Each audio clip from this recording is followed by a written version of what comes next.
Selepas saya amalkan sebulan 2 bulan ni, memang tak sia-sia lah. Assalamualaikum warahmatullahi wabarakatuh. Nama saya Haris Syamiasar, berusia 62 tahun. Masa saya kena tu, saya pun terkejut jugalah.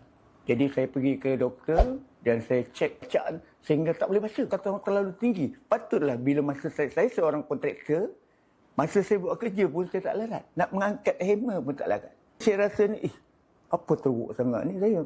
Pasal apa saya ni jadi letih sangat badan saya ni. Sebab apa puncanya tak pernah jadi pun saya jadi macam ni.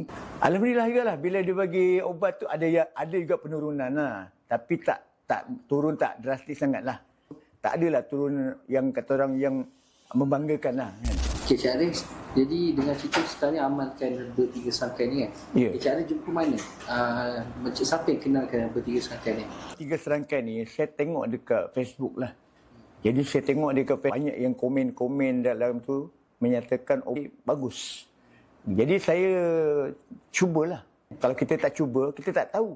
Saya rasa badan saya pun dah tak adalah letih sangat. Saya bekerja pun, saya kata orang, bolehlah, tak adalah selesu macam yang biasa. Memang tak sia-sia lah saya beli. Badan kita pun rasa segar. Kita tak ada rasa mengantuk, badan tak rasa lesu dan buat kerja pun rasa ringan. Alhamdulillah lah, perasaan saya bila saya rasa bersyukurlah kerana saya jumpa orang bertiga serangkaian ni. Jadi bila saya cuba, walaupun mula-mula saya tak yakin, memang menampakkan dia punya hasil dia lah.